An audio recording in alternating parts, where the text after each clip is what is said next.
सगळ्या जगाला पडलेला प्रश्न आहे हा. माणूस महत्वाचा की पैसा? माणूस महत्वाचा की पैसा? बापरे. काय प्रश्न विचारला आपण एकदम. अ, तुम्ही जरा श्वास घेता का आता? हा. आणि आता श्वास सोडता का? आत्ता तुम्ही विचार केला म्हणून तुम्हाला आता अशी जाणीव झाली की मी श्वास घेतोय. आत्तापर्यंत तर तुम्ही श्वास घेतच होता. त्याची जाणीव झाली का तुम्हाला की मी श्वास घेतोय? नाही नाही. नाही. आपल्या आयुष्यामध्ये पैसा तितक्याच महत्वाचा आहे जितका आपल्या शरीराला श्वास महत्वाचा. श्वासाशिवाय शरीर राहणार आहे का? नाही. पैशाशिवाय जगामध्ये टिकणं शक्य आहे का? नाही. मग श्वास शरीराला जितका महत्वाचा आहे तितकाच आयुष्यासाठी पैसा महत्वाचा आहे. पण श्वास महत्वाचा आहे म्हणून काय आपण फक्त दिवसभर श्वास घेत बसतो का? काय करताय? श्वास घेतोय. जेवलात का नाही? श्वास घेतोय. टीव्ही पाहिला का नाही? श्वास घेतोय. बायको घरी आली का नाही? श्वास घेतोय. आज कुठे गेलात का नाही? श्वास घेतोय. अहो झोपलात का नाही? श्वास घेतोय. श्वास घेणं फार महत्वाचं आहे. त्याच्याविना आपण जगूच शकणार नाही. पण आयुष्य काय फक्त श्वास घेण्यासाठी आहे का? नाही.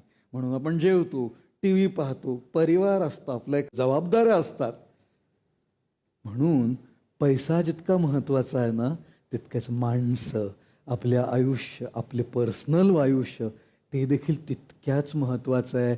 पण आपलं कसं आहे ना, श्वास श्वास श्वास श्वास श्वास. माणसं गेली खड्ड्यात. श्वास श्वास श्वास. श्वास घेतो, श्वास घेतो. जेवण नको, श्वास. अरे चित्रपट नको, श्वास. अरे चला हवा येऊ द्या, नको, श्वास श्वास श्वास श्वास श्वास. अरे पण बाकीच्या आयुष्याचं काय? पैसा पैसा पैसा पैसा. बायको नाही, पैसा. मुलं नाही, पैसा. स्वतःचं स्वास्थ्य नाही, पैसा. मानसिक शांती नाही, पैसा. मनोरंजन नाही, पैसा. स्वतःकडे दुर्लक्ष करत करत, आपल्या नात्यांकडे दुर्लक्ष करत करत जर आपण पैसा कमवला, अहो त्या पैशाचं काय लोणचं घालणार आहोत का आपण?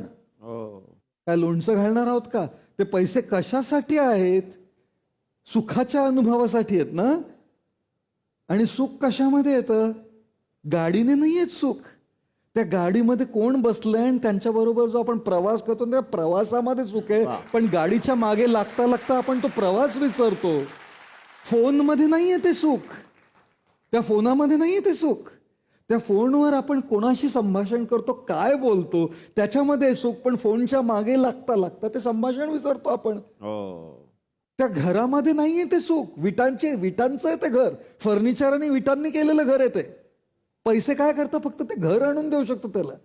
सुख घरामुळे नाहीये हो. घरामध्ये सुख असलं असताना एकटे जरी असतं ना, फर्निचरला किती छान आहेस रे, लाल आहे रे.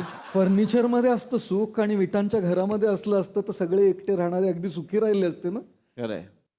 म्हणून फर्निचर आणि विटांच्या घरामध्ये सुख नाहीये, नात्यांमध्ये सुख आहे आपलं. वा. घड्याळामध्ये सुख नाहीये. घड्याळामध्ये सुख नाहीये. त्या घड्याळावरचा जो वेळ आहे त्याचा आपण उपयोग कसा करतो ते निश्चित करणार आहे की आपलं सुख आहे की दुःख आहे आपल्या आयुष्यामध्ये. म्हणून पैसा महत्वाचा आहे.